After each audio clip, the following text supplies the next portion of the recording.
Business Connections Live, the UK's leading online business channel.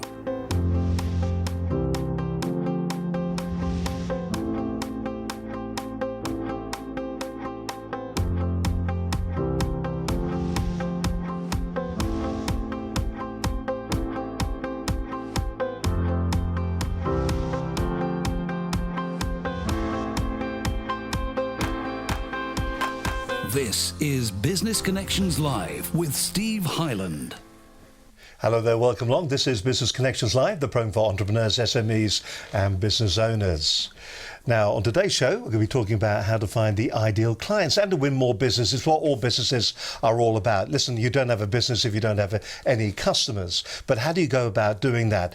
There are so many things across the internet, across the web. There are so many people that will come along with a magic wand, a bucket of luck. They'll walk into your establishment and they'll go, hey, we can get you more customers than you can shake a stick at. But is that true? And is it the right way to be going? We're all about talking and building lists to get out there, to get new clients, new customers. Joining me in the studio today, I've got two absolute experts when it comes to doing that and also providing a service to businesses as well. An old friend of the programme, I use the term old loosely. Actually, no, I don't. It's a good description. Rupert Honeywood from Integrated Marketing Bureau and also Alex Smith from Integrated Marketing Bureau. It's great to have you with us today. Thank you very much for joining us. Rupert, lovely to have you back on the show. Delighted to be on. I mean, we've talked before when you were on the show and you were looking at using the likes of LinkedIn to generate sales leads, generate lists for customers. Is it still the same out there, or have we really moved on in the last 12 months since we last talked? Well, our service has moved on a lot over the last 12 months because it's now much more comprehensive. But in the business space and also the business charity space, LinkedIn is a particularly good resource for finding new clients at the moment. That's not changed. In fact, if anything, it's got better over the last 12 months. Now, this is because the last time we spoke, Microsoft, I think, were just about to either come in or they'd just taken it on, and there was a lot of fears. There was the change in the way the search algorithms worked and things like that. Your business uses LinkedIn a lot. Is it exclusively using LinkedIn to generate business? We describe ourselves as being platform agnostic. So at the moment, LinkedIn is the best platform in the B2B space to get new clients because you do a lot of segmentation targeting through that. But obviously there are new incumbents coming along all the time. But in real terms, fortunately, LinkedIn have been doing an awful lot right over the last 12 months. So rather than risking alienating their customers or their members, if anything, it's attracting even more. So it's still a rapidly growing network and a great place to find new clients. Alex, now you are traditional sales, but you're working with organisations, obviously working alongside Rupert as well within Integrated Marketing Bureau. But when you're going into businesses, what do you think the most common mistake is that businesses are making when it comes to generating new sales leads? In terms of new sales leads, is forgetting the phone, is forgetting the kind of the tactics of the phone. We find, especially in our business, we recommend to customers quite a lot getting back on the phones and actually phoning our customers to getting to know them properly again. So obviously through LinkedIn and through different social media, these are great to initiate the conversation and to initially spark that bit of interest. But actually phoning someone up, getting them on the phone to truly understand their needs, to provide the best solution possible, I find that's the best way of moving forwards. You're a young man. Do you think a lot of people now are looking, a young man, unlike us two, but do you think a lot of people are looking at social media and they think that is the easy way now to go out in the market and the be-all and end-all, really, of when it comes to generating sales? I mean, and are they putting too much dependence on it? That's a good question. The thing I find the problem with, although social media has a great thing in terms of we can access it whenever we want, so we can reach hundreds of thousands of people now, whereas a telephone is obviously quite specific to one person. The problem with that, though, it's not very friendly. It's not very personable to someone, so especially if you're selling either a consumer good or even something to solve an issue within a company. Social media is great for that initial engagement, but to truly sell someone a solution and provide that solution thereafter, you need to be getting face-to-face, you need to be getting on the phone so you can truly identify what someone's actually after and what someone actually needs from their product. And I don't think you can get that personal feel through social media. It just doesn't provide the foundation for that at all. We live in a world of vanity of numbers, don't we? Where everyone thinks that they need to have thousands upon thousands on their databases. Is that true? Do you need thousands of, or would it be better to have 20 great customers that you can actually depend on? You don't really need the other hundreds or so, or do you really? Is it that scaling up of numbers? 1,000 potentials on your database, perhaps you'll get 1 or 2% will actually come through. What's the best way? I mean, the thing I always say is quality is always better over quantity, but you never know when someone's going to buy. So never ever discount anyone, never throw away any data, because it could at one point, someone's buying cycle is never the same as anybody else's. So although someone may say they're not ready now, 6 weeks down the line, providing they're followed up properly, they might suddenly become a customer. So always make sure that you look after your data properly, and we enrich a lot of data, which we find works really, really well. So never throw away data, but make sure that you work on quality over the data instead of the quantity of it. Which is interesting. Never throw away any data with GDPR just round the corner. I mean, is that an issue now that businesses are beginning to see with the General Data Protection Regulation? That's an interesting one in its own right. I mean, interesting enough, if you use LinkedIn, broadly speaking, the regulatory effect, what's coming through is relatively light touch. If anything, it's actually creating more opportunities for us and also for our clients. Because they have to now be much smarter over marketing, because the use of using email lists is now becoming much more difficult. And I think picking up on a point that Alex made a second ago as well, it's really important as well, is that in order to get to those people, is if you can work with the larger numbers to start with in those chosen target markets, the trick is being able to warm people up so they're asking to have those conversations. So someone like Alex, for example, is very good on, you could do a lot of cold sales over the phone, couldn't you? Because you've got a lot of experience. Whereas we find a lot of people, they don't have that skill set. So absolutely hate it. So if we can switch the dynamic around so they're asking to have a conversation, it suddenly becomes much easier. And of course, it's particularly suited for a sales where it's more of a consultative type of sales approach. So it's only designed to fit in with what people do now. Now, I'm going to be a bit naughty now. Yeah, okay, all right, and I'm allowed to be because it's my show. But I mean, the situation is this, that there's going to be people that will either want to advocate their responsibility to generating powerful leads by using your service, but then there are going to be other people, a minority I would imagine, who would like to think they could do it themselves. Is it possible to use a platform like LinkedIn in nearly in an ad hoc way to actually generate sales and to drive traffic to get out there so that you do have new customers, Alex? Yeah, that's a good question again. I mean, you can do it, and we actually provide the tools to that, because we want you to actually go out and try it, because then you'll see not only how much work we put in the back end to it, but so you understand what kind of process your customers are going through to get them to the stage they're asking for a conversation. The only problem with it is the time constraints for it. We work on a rule where we actually want to give you back as much time into your business so you can be closing sales and growing the business. Although there is a part of prospecting in that, and every company needs to do prospecting, we would like to be a long-term solution for someone. So we provide you with a lead. So your time, your expensive resources such as business development managers and things like that, their time is much better in the business, winning you more business opposed to generating new business. So although people can use it, and we encourage that, we would also encourage using your resources within the company better and just trying to focus on closing more sales. Can I ask both of you then, because here we are with the first segment of the programme. Yeah. What's the 3 pieces of advice if somebody wants to try it themselves? What would be the 3 things that you would say do first? Make sure that you know your target or who you're going after. So before you've updated any, gone to sale, LinkedIn, any of the premier accounts, find out exactly who your market is, so know exactly who you're going after. The second stage would be have an effective time. So make sure that you've split your time up effectively. So you spend, say, a part of the morning contacting new people, reaching out to new people. You then spend a bit of the afternoon actually contacting them people and building that relationship up.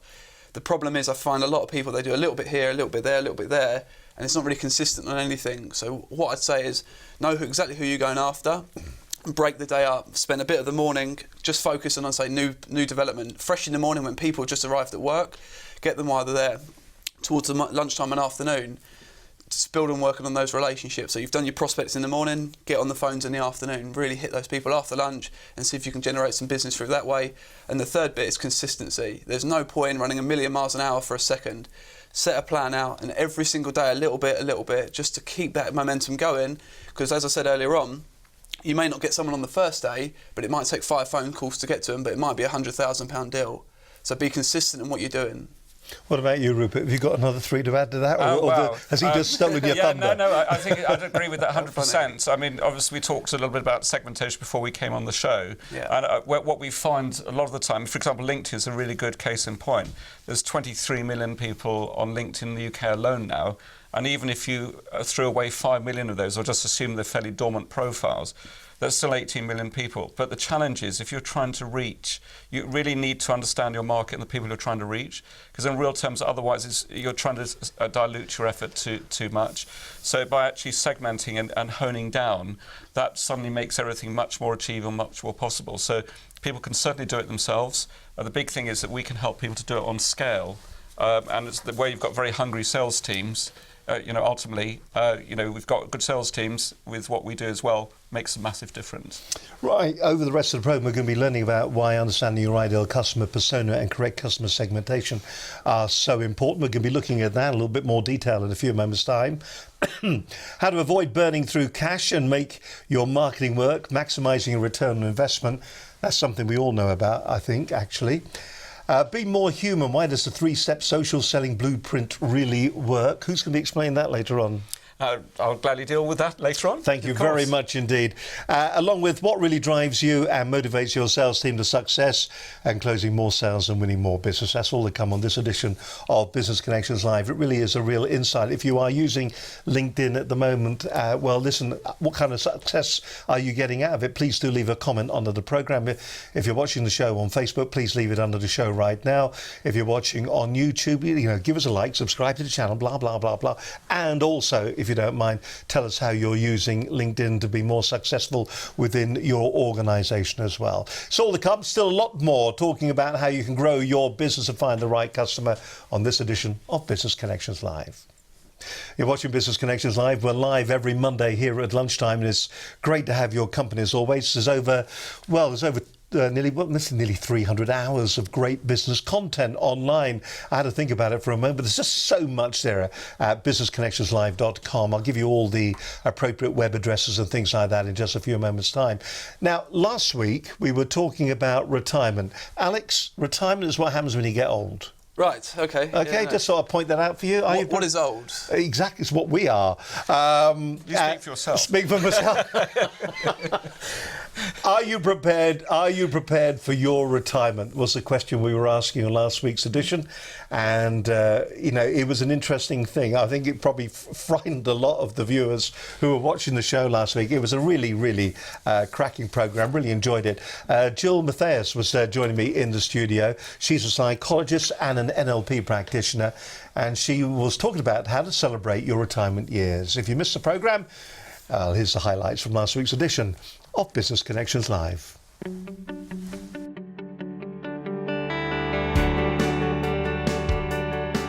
On today's show, we're going to be talking about how to celebrate your retirement years. I think a lot of us will go through life and we'll find ourselves in a situation where we just don't prepare. We're just not ready for it. Unless, of course, you may be working for a large multinational or something like that. But we never know how things will change as we get closer to that retirement date. And then when we do retire, what happens then? Joining me in the studio today is Jill Matthias. The question I mostly ask people is, what does retirement mean to you? Now, to some people that is an adventure, some people it's fun, sometimes it's, I don't know what I'm going to do, there's fear. But the best answer I think I ever got was, goodbye tension, hello pension. And I think that unless you've got a plan or a vision, you can procrastinate for absolutely months on end. And you're quite right that actually people have prepared for their retirement life savings. Now, with some people that means that they can retire 5 days a week. For others it means that they may need to go and supplement their income and go and work for 3 days a week. But either way, it's going to leave you time that you haven't had before. When people go to work, it's like having a timetable at school. You've got history, geography, art, then you've got your break at lunch. And it's the same really when you retire. You need to be able to use these hours effectively. When people retire, they don't realise that their emotional relationships are affected, and suddenly they're spending much more time with their spouse, their wife, their husband, or whoever it is as their partner. And that can be quite a strain on a marriage as well. He'd gone into retiring. He'd had a wonderful retirement party on the Friday evening. Loads of people coming and patting on their back saying, how are we going to manage without Please tell you? me he wasn't dead on the Monday. No, I probably wouldn't choose to tell the story if that was the case. No, he wasn't. But on the Monday morning, he was having breakfast with his wife and he was saying to her, oh, gosh, now what are we going to do today? And she said, well, look, I'm sorry, but I'm out all day, but there's bread and cheese in the fridge. And I think that self-identity is one of the big problems coming up to retirement. Because you're quite right, when you meet somebody, at some stage you're going to say, so what do you do? What are you? And he might be a marketing manager, he might be a teacher, he might be a CEO, he might be a director. But if you strip that away and they've retired, what are you now?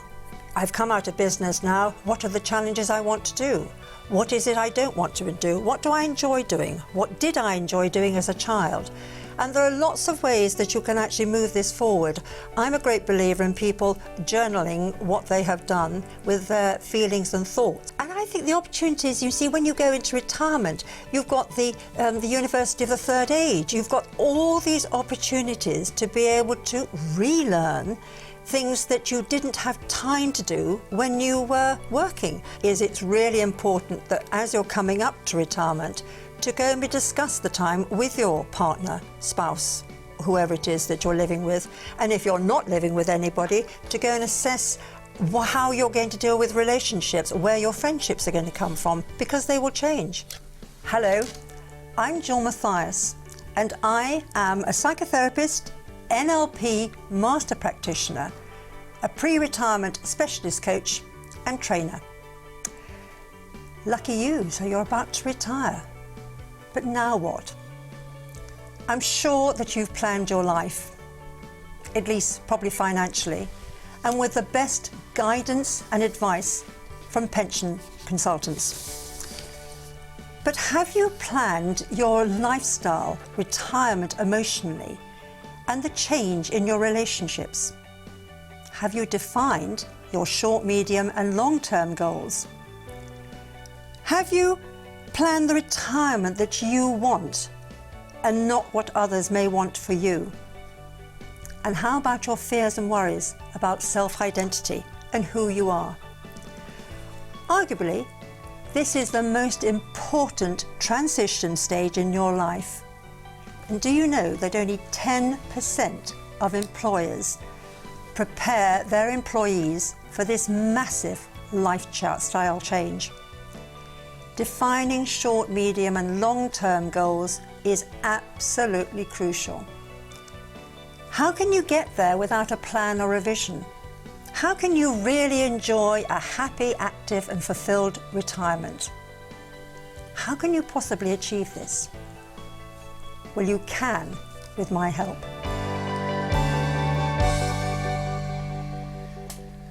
If you're not prepared, then you should be after watching that. Jill Mathias, absolutely fantastic show if you are heading up towards retirement or you're going to be taking early retirement. I look around this place and hardly anybody here is of retirement age. They're all well past it. That's except, no, actually, you're not, are you, Rolston? 23. He's 23, Rolston, just out of his teens, in his own dreams. Listen, if you're enjoying today's programme, thank you very much indeed for tuning in and watching us today. If you're thinking to yourself, this is a fantastic way to get our message out to our customers. Well, if you're sending out newsletters at the moment, well, why don't you turn your readers into viewers? Wouldn't that be a great idea? Get a programme like this and we can brand it, customise it for exactly your organisation or for your business, your brand, your colours, your logos all over it, and then we can talk specifically about what your business is doing and target it directly at your customers, your clients or your prospects. Now, if you fancy doing something like that, why don't you get in touch with us here at Business Connections Live? It's dead easy to do. All you got to do is drop us an email to this address. It is studio@businessconnectionslive.com. Dead easy to do that. If you want, you can pick the dog and bone up as well and give us a call on the phone and have a word with either Linda or myself, Steve Hunnard. The telephone number is 01784 256 777. You can, as always, follow our stream of consciousness as well on Twitter at BCL Business TV. You can also watch the programme on Facebook. We are everywhere.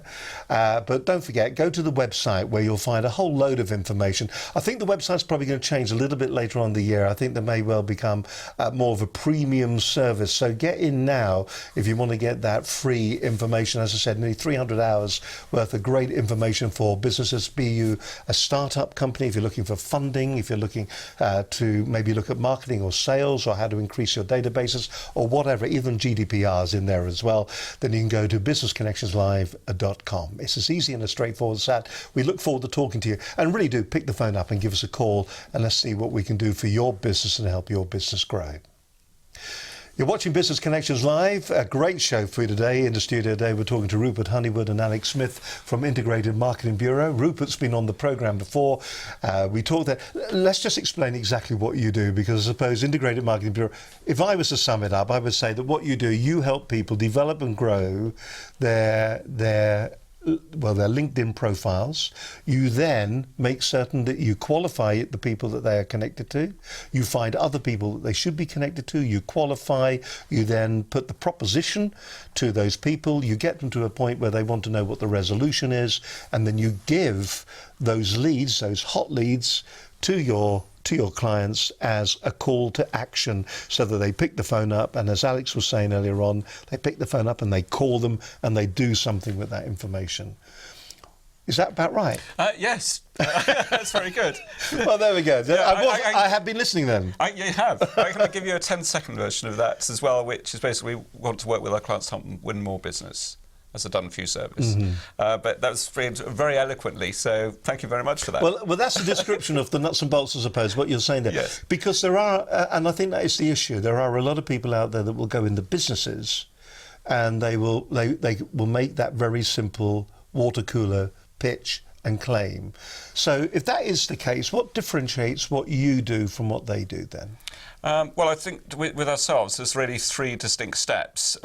So it was part of the social selling blueprint. So the first part is helping our clients to identify the right type of leads. Hey, is this the gears? These are the 3 gears. Oh, let's have a look at the gears. Yeah, if we can have a look at the gears, there's no prep going on in this programme, is there? But here we go. Let's have a look at that. So here we are. Lead generation system at the top. So this is where we start, is it? That's right. So it's about helping you as a client to identify your ideal type of leads, and we can do that through LinkedIn, but also we've now got access to over 5 million business records as well. So we can actually merge those data sets together, and that becomes a very good solid base for a campaign.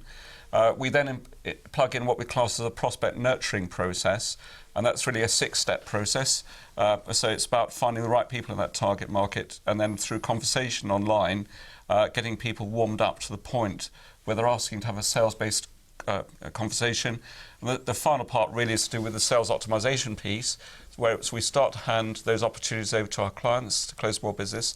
And this is obviously where Alex's expertise comes in, particularly because that's what you live and breathe all the time, isn't it? So yeah. Exactly that. So tell us more then about what you're living and breathing then.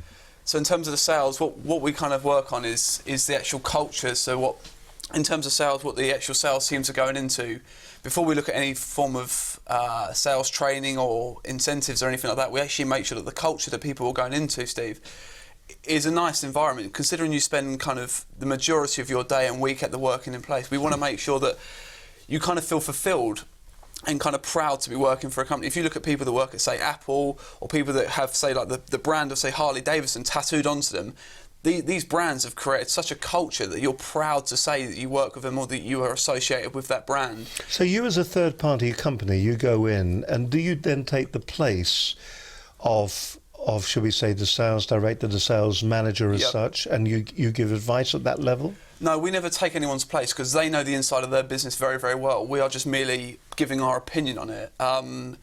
What we'd say on that is we recommend different strategies to move forward, and if they agree with them, if they implement them, they see the benefits of it, then that's a win-win for everybody. But we give our view, we give our take on what we know works and what we've had experience works with other companies.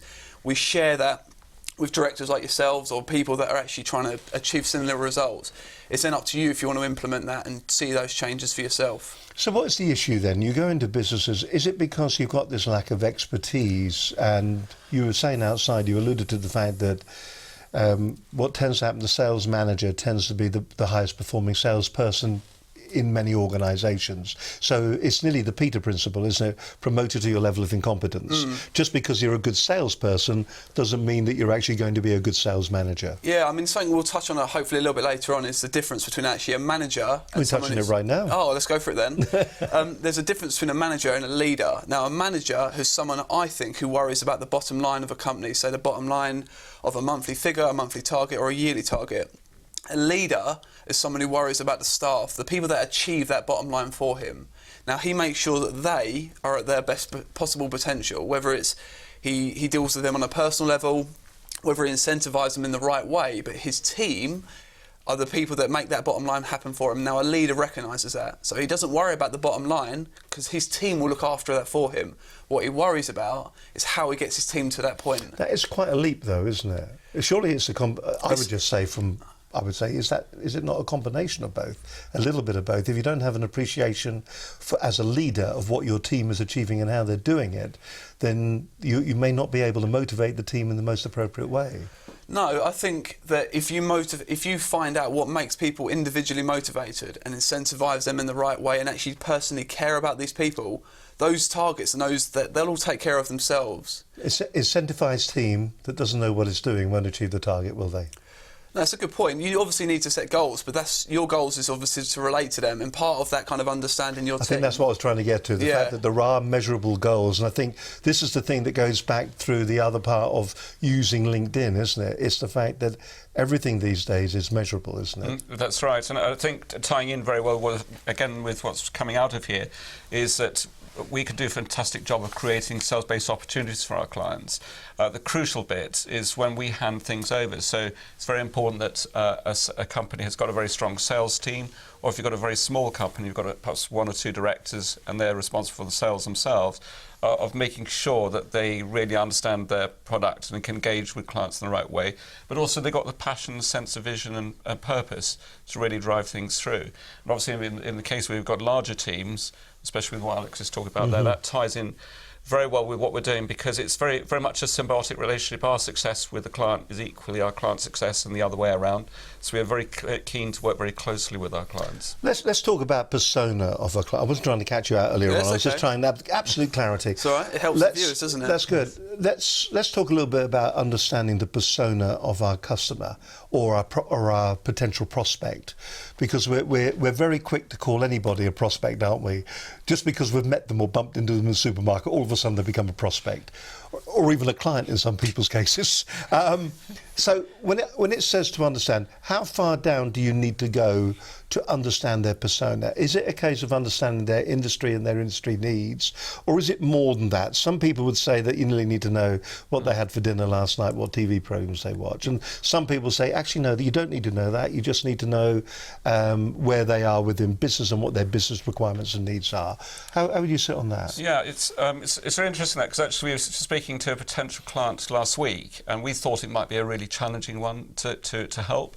And obviously I can't mention names, but the gentleman concerned is a chiropractor, and LinkedIn is traditionally a B2B platform. But of course it's very easy to forget is that we're all individuals on LinkedIn. We're communicating at a business level.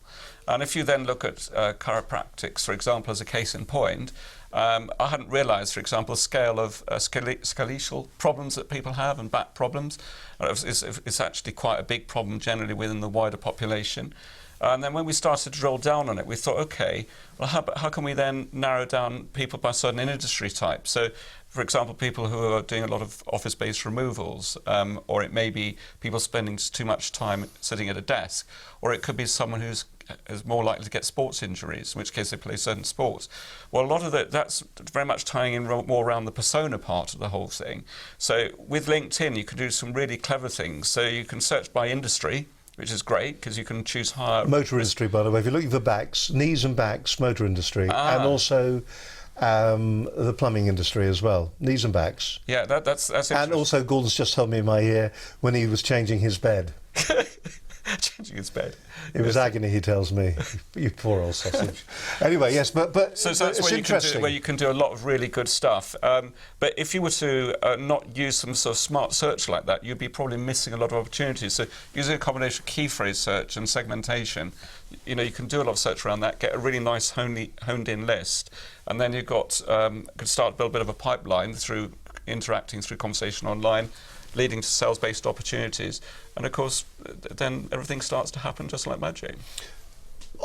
From your just like magic, just from your I love that. Just from your experience, not like that. From your experience, what do you reckon the fall-off rate is? If you do, should we say you make contact with 100 people? Yeah. What kind of percentage are we looking at where there is success? If you use the right approach techniques, what is the success rate?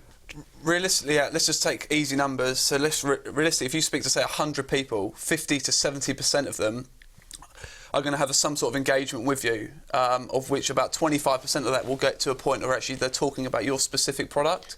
So this knocks things like direct marketing and mailing and things like that. I mean, that knocks it into a cocked hat, doesn't it? If you're talking 25% response rate, yeah, that is huge. It's a big. I mean, we're talking about what we think is what we know is a proven method. LinkedIn. I'm referring to that.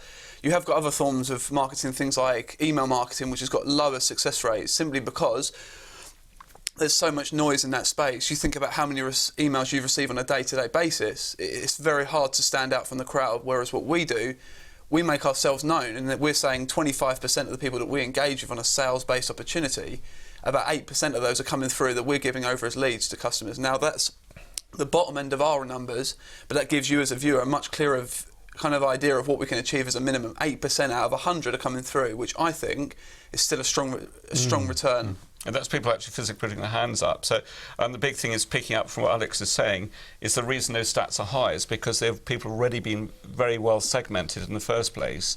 So you're targeting the right people, engaging the right people, and therefore your sales closure rate is much, much higher. So it makes a massive difference. There's still more to come on this edition of Business Connections Live. Hope you're enjoying today's programme. If you are using, as we said, LinkedIn at the moment to leverage your business or to leverage new clients, and let's just hope it is working for you. I do know that a colleague of mine is using it at the moment with great success. But I think what was interesting in this particular instance is that it's a very, very, very specific message. And maybe that's down to what we're talking about here, the persona of the individual. If actually, or she's actually identified the pain that they're going through and can therefore actually really just hone straight in on it. So a really interesting area to be working in if you are working and using LinkedIn at the moment to grow your business. Well, look, the best of luck.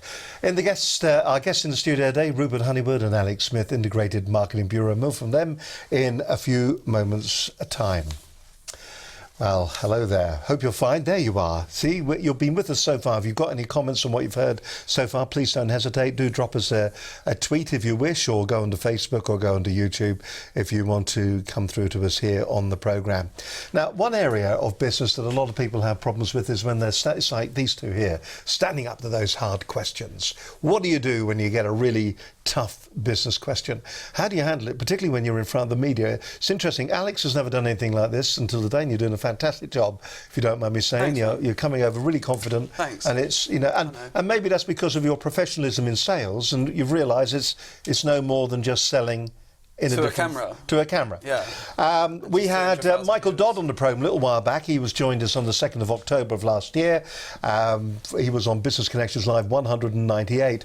On his program, we were talking about standing up to tough questions in business. Now, Michael's a professional speaker and has worked for the Australian Broadcasting Service, came over here to the UK and now runs workshops and teaches people how to handle those really, really difficult questions. Worked a lot with a number of different organisations due to events that were in the news last year. He helps business people give more effective and persuasive answers in critical conversations with customers, prospects, managers, employees, shareholders, journalists and also members of the public. He has some key takeaways to give you as well, for that matter. Just to remind you, here's Michael Dodd when he was on Business Connections Live.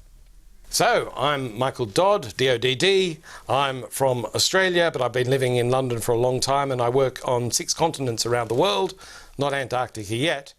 And because of my background in Australian journalism, where the journalists are really tough, Steve mentioned earlier a guy called Jeremy Paxman, and he's reasonably tough, but by Australian standards, that's not really tough. So we're used to in Australia asking blowtorch on the belly questions of people, and I can help you give answers on behalf of your business or your organisation to give great answers to tough blowtorch on the belly questions, whether they're tough questions, nasty questions, stupid questions, or my specialty area coming from Australia, really ignorant questions, which can really infuriate you. But we can equip you and your team to actually give great answers, whatever is thrown at you. And when you get it right, you not only feel far more confident because you get the content right, the structure right, and your delivery style right. You've got a right to feel confident, but you're also doing the best for the answerers, for the questioners, because the questioners deserve a great answer, and you can be shown how to do it every time. Great advice there from Michael Dodd. If you get an opportunity, do watch the entire programme. He is one heck of a guy. Really like Michael very much. As I said, the programme was called Standing Up to Tough Questions in Business, and that's Business Connections Live 198, went out on the 2nd of October 2017. Well, there we are. Listen, you're watching Business Connections Live. Great to have your company with us today. Joining me in the studio is Rupert Honeywood and Alex Smith from Integrated Marketing Bureau. If you want to go to their website, great site, actually some good stuff on there as well. You'll find it at integratedmarketingbureau.com. Here it is on your screen. No, the website would be nice if you don't mind. Not the, thank you very much. Not the slides. On the laptop, if you don't mind. Thank you very much. Okay, no worry. We'll come back to that in just a moment. We will have a look at the we'll look at the website in just a moment or so, and then we'll be able to sort that all out for you. Let's go back to the questions that we were talking about earlier on. Being more human. Why does the 3-step social selling blueprint really work? Well, I mean, being more human when you're doing all this. Why is that important? This ties in again a lot with what Alex was saying earlier on. People can make some horrendous mistakes online, and unfortunately it happens a lot. And basically, we've talked about the 3-step social selling blueprint already: lead generation, prospect nurturing, sales optimization. But if, for example, you and I were networking and I gave you a business card, and said, buy my stuff, and then walked away again, you would actually feel quite disrespected over that. In fact, you probably wouldn't want to engage with the person afterwards. But for some strange reason, people seem to think that's acceptable behaviour online, and they'll do that on LinkedIn. And worse still, LinkedIn actually will encourage you to do it if you go for something what's called sponsored email and pay a lot of money, but encourage you to go out with a sales pitch. And it's completely the wrong way around, because you have to build up the relationship with that person first, so they actually want to have that conversation. And when they're wanting to have that conversation, the point is, the great thing is you then give them what they're asking for. So you either give them more information, or they may be asking for a phone call, in which case that part needs to plug in. Do you think we make a mistake in calling LinkedIn a social media network when in fact it should really be a business network? Because I have noticed a change myself. There are people now that are beginning to post pussycats and things like that on LinkedIn. And is that the beginning, the thin edge of the wedge? Is that the beginning of the end for LinkedIn as a professional media platform for businesses? I think at the moment it's actually not an issue. In fact, at the end of the day, just as a reminder, we're connecting and engaging with real people who are parts of families. So I think people do find that stuff still interesting. But clearly, if that starts to get a bit out of hand, a bit out of control, then that could become an issue in 6 or 12 months' time. So, but not, at the moment, I don't think that's an issue, personally. When we're talking about social platforms like that, do you think there's any space in business for the likes of Facebook? Like again, I said, like Rupert just said, we're all humans behind those computer screens and those phones, and any social media, the majority of people I think are on them now. So any chance to engage with the public, you should consider every avenue. I think for a professional B2B. But is it not a case that if you go into a butcher's, you're going to buy meat? Yeah. If you're going to go into a bakery, you're going to buy bread. Just because you're going into a shop doesn't mean that I know you're a bakery, but I want to buy a joint of beef, please. I mean, as I said, 10 years ago, those specific shops like bakeries and butchers were fine, but now we have things like Tesco's and Sainsbury's where you can go to one thing and get as many options as you need. This is the same with our social media. We have smartphones now, which instead of needing to go to one place at a time, we can access all of them. And because we can, everybody else can. So if we can be on every single platform available, then why would we not be there? It depends if our product fits that, though. Like you've just rightly said, LinkedIn at the moment is a professional network, hence why we are connecting with professionals on that. If that moves into, Facebook moves into that, we will then go and take and be experts in that avenue as well, because that's what people are asking for. But at the moment, LinkedIn for us is a great search engine. Every now and again, a cat's going to be thrown on there, which there's nothing wrong with that. But at the moment, Cat's going to be thrown on there. No pun. Not for roasting. Yeah. Obviously, we don't condone that, but Actually, just as an aside, if you've got an Alexa by the way, everyone's got an Alexa is going, they are brilliant. But if you've got an Alexa at home, do get the cat skill, where you can talk to your Alexa in cat language and it will talk back. Drives our cats absolutely crazy. Well, worse still, with a name like Alex, Alexa keeps on waking up, which is not good. You can change it. Now, second attempt at looking at the website. If you do want to find out more details, you can go to the integratedmarketingbureau.com, and you can see here. Interesting to find that one of the previous programs is here with Rupert. In fact, that was a special program that we did especially for you. And the questions are interesting. Are you finding it difficult to source the right type of leads in sufficient quantities who will pay appropriately for your products or service? Is your sales team finding that they're spending too much time prospecting and not enough time closing the business? A lot of people actually these days are frightened to actually go for the close. Always be closing. ABC of sales. Would you like to grow your business at an accelerated rate? It is the dream that every business actually has, because we all sometimes feel that to a certain extent what we're doing is we're wasting too much time. And maybe if you're in a busy environment, you may find that what you're doing is that you are working very hard at looking after your current clients, but you just don't have time to prospect and to grow your business any further. And maybe this is an opportunity where somebody like Integrated Marketing Bureau could actually come along and help you out. So that leads us nicely on to leveraging your time, an effective pre-qualification process. Leveraging your time is very, very important, isn't it? It's getting the maximum return. You were very specific earlier on where you said that you really do need to put time aside. Let's pull back from being Integrated Marketing Bureau for a moment. Yeah. And let's just look at it in the general context of sales. When it comes to organising your week, organising your time, what rules would you use? I'd get the contact done first thing in the morning. So by that I mean taking my time to get, while people are on, say, the way to work and certain things like that, I then get organising about my day. So kind of planning my day for what I'm going to be doing and how many sales. Is there an effective time, do you think, to do that call? I mean, personally, they say that the best time to phone anybody is between 5 and 7 when you're actually heading home or at home, simply because no one can really answer the phone during the day, or it's very hard to answer the phone during the day, and you don't really want to be, when you're rushing on the way to work or in the car. So that's hearsay. Have you actually done that yourself? The best time I found to contact people was actually around lunchtime. Sounds a bit strange, but when they're on their lunch, I find that's the best time to get hold of people, between kind of 12:30 and 3 o'clock. For me, that's worked very, very well for me in the past. You're a young man. Are you thick-skinned, or do you have to be thick-skinned in the world of sales? By that, I'm guessing you mean, can I take rejections? Yeah. Yeah, I mean, if you're going into this industry and you're thinking that you're going to get a yes every time, you need to be realising what you're going to be doing. Yeah, of course you have to be, because for every no there's closer to a yes, but you have to be able to put your heart and soul into everything and realise that you're not going to be able to win everybody over and be able to provide the solution that everybody needs. So, of course you have to be. Before you make the call, what research do you make on prior to what you're doing now, but what research did you do? If you were advising somebody right now to be more effective at the cold calling process, what would be your advice then? How would you say, go here to research, find out this, that? What are the key things that you need to know? Or is it just a pick it up, make the call? I mean, never prejudge anybody, never go into a phone call thinking you're going to get a result out of it. Try and make someone essentially your friend and build a relationship. But the most important thing, to summarise it all, is just provide someone a solution.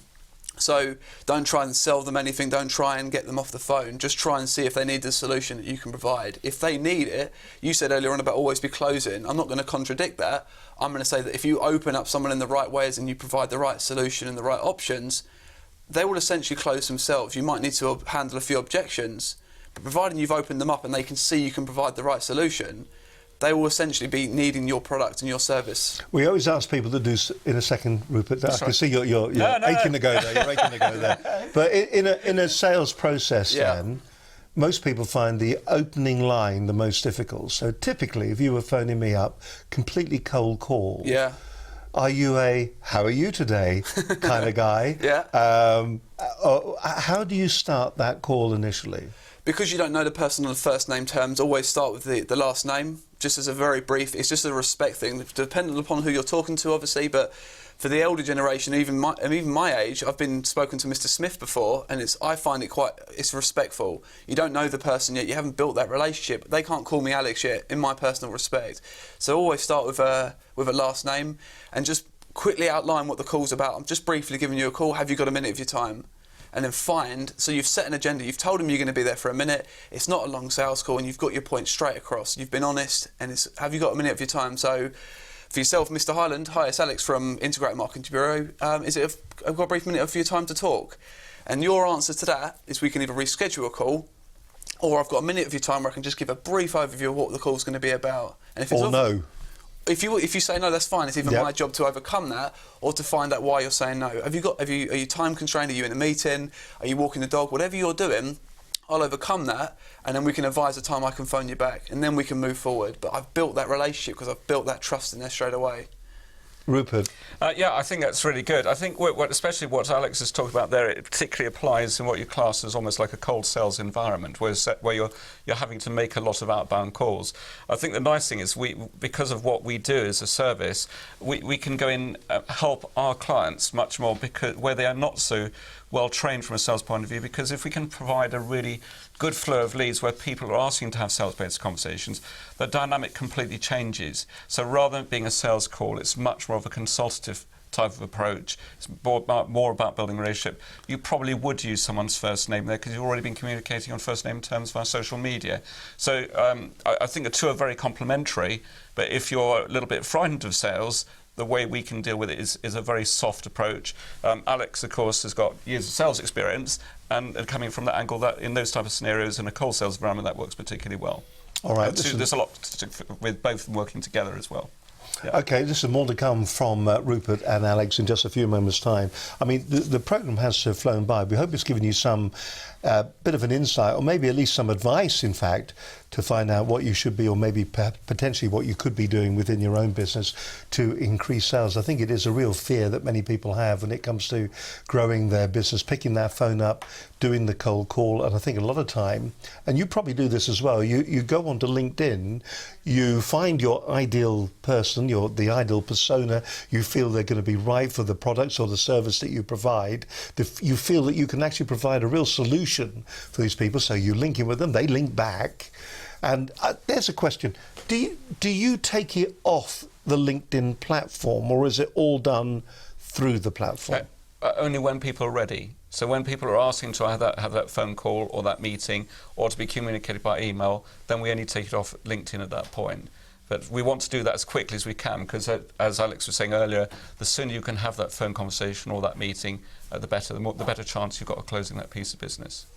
Okay, we'll find out more about what they can offer and what they can provide, and also to give you some more advice on what happens when it comes to using LinkedIn to provide and increase your client lists as well.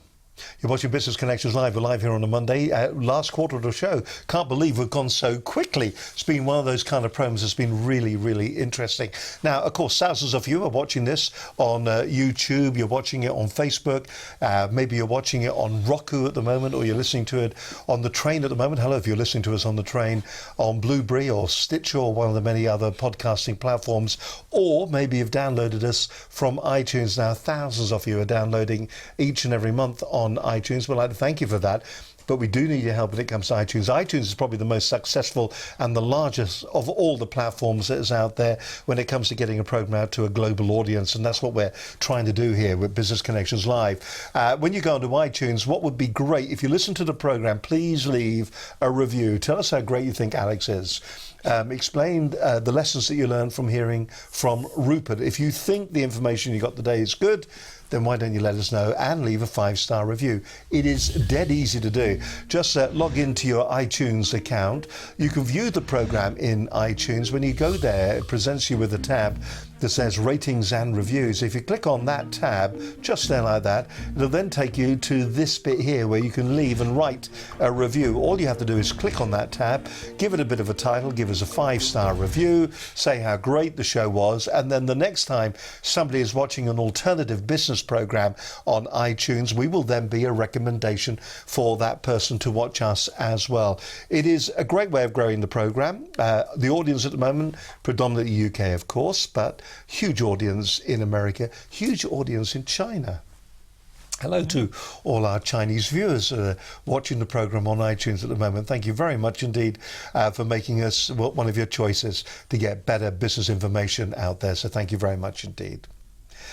You're watching Business Connections Live. Great to have you with us. Joining me in the studio today is Rupert Honeywood and Alex Smith from Integrated Marketing Bureau. Now, do we need to look at your slides, the elephant in the room? Yeah, it would be good, just very briefly. Yeah, very briefly. Let's just have a look at the slides. Can we have the elephant in the room, please? Thank you very much. There it is. There. The 2 elephants in the room. What are you on? Not high on anything else, I promise you. We've covered a lot already on this programme. So the bottom line is, with the 3 steps that we talked about earlier on, really important, you've got a balanced 3-legged stool. If any of those 3 parts is not working properly, then you're not going to be maximising the sales potential in your business. And the crucial thing as well is people have forgotten nowadays the importance of the use of the phone. We would argue using an integrated approach in terms of marketing, i.e. through LinkedIn and through other platforms where available, together with the phone. The 2 work very well together, and you can really get some great sales success. And the other slide that we're going to show you is something, a bit of a promo actually. I quite like this. This is Rupert very kindly invited me for my sins out for a day last year. And it looks like you're going to be doing something like it again. Sailing boats, if you've got a stomach for it. Tell us about this, what you're talking about here. Yeah, this is lovely actually. We do a lot of work with the Jubilee Sailing Trust, and as part of a campaign we did for them last year, we managed to get £400,000 worth of sponsorship for them, which we're delighted about. And we invited a number of good people there on the day, including you, Steve. Yeah, I was there. Alex. Yeah, but we've actually managed to get a day this year for Cows Week. So it's going to be one of the marker boats. So what we're inviting people to do, if they're interested in coming along, is to actually contact us after the show or send us an email or whatever. We'll add you to the lucky dip, which we'll draw sometime probably in July. In which case we can invite you on board. And when is the event? It's the 7th of August. 7th of August, so, yes. So we're looking for a lovely hot sunny day. A nice hot sunny day, otherwise we might be, you'll have a chance to climb up the pole and pull the sails. Of course, it's a very bumpy day, you may choose to stay on safe land on board the boat and have a few drinks. I think projectile vomiting is a very attractive way to spend your afternoon. All right, very shortly we're going to ask you to give the key takeaways from today. Is there anything that you feel that we haven't covered so far that when it comes to growing and increasing your business as general advice as opposed to just using your service? Yeah, I mean, one thing I would say, I know this in some companies, especially this depending on size, it's not possible, but is to encourage managers to keep doing the same roles as the people that they are managing, simply so that each day that the team not only see the managers doing the same job they are, but so that they can truly understand how the team is performing and how they feel throughout the day, especially for sales teams that are either cold calling or spending a lot of their days speaking to clients and calling. The managers then truly know how the team is feeling, and only then they can truly advise and lead in the right way. So the one thing I'd say on that point is if you can, is allow yourself to be actually a part of the team and actually either sit with them and listen to how their day is going, or actually do the job itself, either for an hour a day or one day a week. Just allow yourself to get into the mindset of how your team are feeling. What about you, Rupert? I concur with that entirely. I think it's also about getting under the skin of each member of the team, because we've all got individual personal challenges. We might have had some issues at home, for example, or difficulty paying the mortgage, and we've got to be sensitive to that. And at the end of the day, if we show we really care towards our team as well, you'll get the best out of them, and that's really important with what we're doing as well, because you've got to have a passion, a desire, and a drive to really get results. And it's one of the most honoured professions is to do with sales, but you certainly have got to have the passion. If there's other stuff going on, you want to support your team as well. I must ask you the question, Alex. Was sales your first choice, or did you fall into it? So I don't actually remember applying for my first sales job. It was with a company. Am I allowed to say company names on here? Yeah. It was with a company called Vintage International. We were a wine broker in the city. Great. And I really don't remember applying for it. They phoned me up. They were like, "Do you want to do this?" Were you too drunk? No. Yeah, I'll be fit for it. No, nothing like that. I remember going for the interview, and I said to my employer, "I don't remember applying for this." The preacher was my opening word, but yeah. So I don't want to say I fell into this. But I feel like I'm quite fitted for it, why I come across, and if you don't mind me saying. No, we don't mind. You can say whatever you want. Very modest. He's very modest. I'm fit for it. I'm the best thing since stereophonic videotape. Yeah. Okay then, where are we going to be in a year's time or 2 years' time? How is the technology and the platforms going to change, do you think? We've seen changes on LinkedIn over the past 18 months. We've seen it being taken over by somebody else. We've seen changes just recently to Facebook as well, the way that they are now trying to control and to make Facebook more of a social media platform than it is at the moment. I can't believe that's going to stay like that, because they want to make money out of it as long with everybody else. But do you think the platforms will change? Is there anything on the horizon? What should we be aware of over the next 18 months? I think for me, one of the greater risks actually is, unfortunately, LinkedIn have got this under control at the moment, and I think Facebook have as well, reasonably, apart from this whole issue of fake news, which we've talked about a lot. But I think there's a whole issues around automation, and Twitter, for example, I think it's a great social network, but for me it kills it the moment you start to use automation on it, because it loses the whole personal experience. There's obviously a place for it, but I think if that would start to become really prevalent on LinkedIn, then you'd find whole elements of people disengaging. So people want to engage with real people at the end of the day, and that's what I fear in the next 2 or 3 years. Some of these things might become less personal. And then I think the risk... Because there are tools out there now to automate LinkedIn. You can do it, yeah, and actually we could use them ourselves, but we don't. Because first of all, it would probably risk closing someone's account down, which we can't risk happening. But that we see that's being a major risk. But on the exciting side, there'll be LinkedIn, I'm sure, will continue to grow. Facebook may well, of course, go more into business. They're obviously doing a lot through pay-per-click now, which is great, with great success. As you say, they did massive change in the last few weeks. It'd be interesting to see whether Facebook or another incumbent actually try and directly take on LinkedIn. So you might find in 2 or 3 years' time, Microsoft through LinkedIn don't have such an easy ride. Who that would be, I don't know. Mm-hmm. What about you, Alex? What do you think the future holds, looking into your crystal ball? I personally think within the next, say, 3 to 5 years, face-to-face selling, unfortunately, will take a bit of a turn for the worst, because we are a nation, as human beings, we're inherently impatient. And I feel that we'll want instant results in every aspect of our lives soon. You can see that with things like Amazon Prime and things like that. We want things right now. I think within the next 3 to 5 years, face-to-face conversations might be gone, and things like Facebook apps, LinkedIn apps and stuff like that, where everybody wants instant results over the phone and over internet. I think this face-to-face encounter like this will be a thing of the past. Car showrooms are already showing it. You go into the place, I think it's Toyota, or one of the brands like that, you don't actually see anybody anymore. You just order the vehicle you want online, then you leave and you get an order form. So that kind of automation, unfortunately, has shown itself already. Things like McDonald's as well, you go into McDonald's now and it's just a burger, you just put it on the street and off you go. So the face-to-face, unfortunately, is being lost, which is why it's so important that we're doing what we're doing, I think. Because we're bringing it back. We're telling you that although automation's going that way, be different. Follow our way of doing it, which is proven. It's the old way of doing it, unfortunately, but face-to-face is still the way forward. Is it a generational thing, do you think? Is it, the old people prefer the face-to-face, and the young people want it? No, I mean, it's evident that we're of different ages, so I'm saying this and I'm... You are, sorry? We're not really, are we? We are. Are we? Okay. Yeah, only a little bit. But I think, I'm saying this, I prefer the face-to-face contact, whereas I feel like a lot of my age group, they prefer this interaction over phones and things like that, which is a shame because you can't build a relationship on a phone. You just can't do it. You have to see someone's body language. You have to see their facial emotions. And this is why sales for me is so passionate. And this is why I enjoy it so much. Because when you provide a solution for someone, not only do you provide a problem, you can potentially make a really good friendship out of it. And I think you're going to lose that over the next 5 years.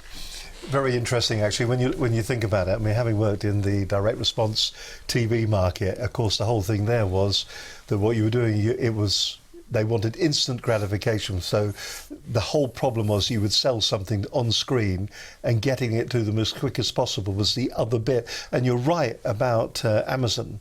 I ordered something on Amazon yesterday. I wanted it yesterday, and Amazon did.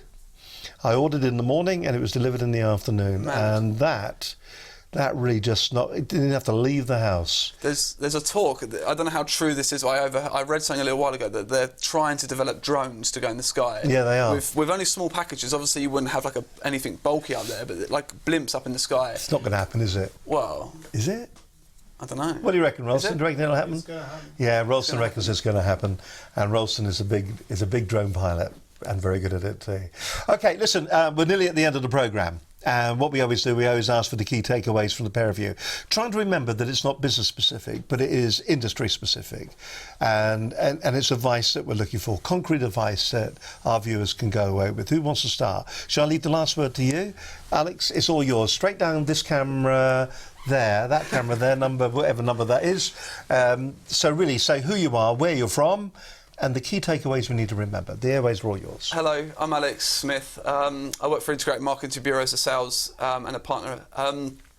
The key takeaway, I suppose, is every walk of life that you go into, remember that you're speaking to actual people.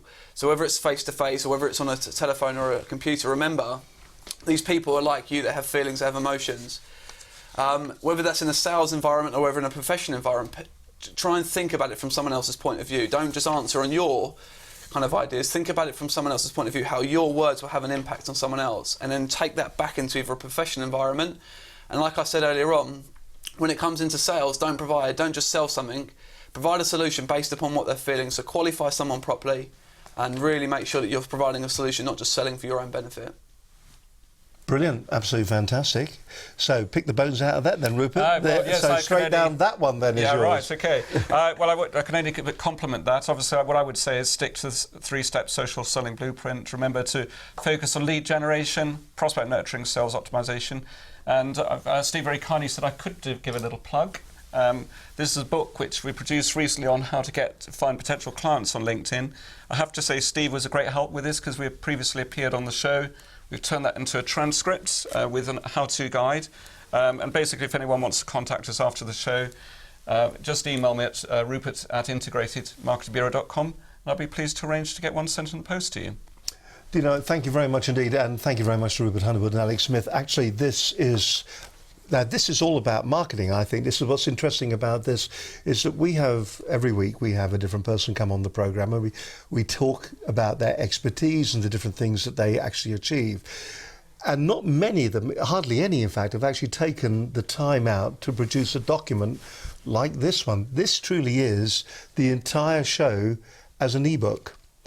With all the advice, all the hints, and then the documentation has also been optimized as well to make it even more useful. Now, it doesn't stop there because what they've also done is they've taken the program and they're using the program as marketing material as well. And that is an SD card that you can stick in and you can watch the entire program if you wish on your laptop. You can watch the entire show, so you've got the book and you've got the program as well. This is really all about marketing, and marketing is everything you do. What's the old expression? Everything you do is marketing, and marketing is everything. Is it something like that? And you really need to be considering that in your business right now. If you're ever on the program and you'd like to have a booklet like this, have a word with us because we'll help you produce yours along with the association that we've got with Rupert Honeywood. Listen, the pair of you, thank you very much indeed for being on the program. I hope you've enjoyed it. It's been an absolute blast having you on. We've got some great shows leading up in the future as well. Coming up in the future, we've got David Richards. He's going to be joining us. He's from the AA Drive Tech. Stephen Thomas is going to be talking to us about networking. Stephen is the guy that wrote the book Networking for Dummies, the Wiley publication. Peter Liney, the chairman of ABLE, is going to be on the programme too. Emma Taring of the Marketing Matrix will be joining us over the next couple of weeks. And next week, as always, we've got a fascinating show. I think we're looking at insurance and also the general data protection regulations and how they may affect your business. Do watch our programmes on that. Linda Bazant, she's very, very good indeed. Listen, till we do it all again, thank you very much indeed. But from myself, Steve Hyland, Rupert Honey with my guest, and Alex Smith from Integrated Market Bureau, have a great week. Bye for now. Bye-bye.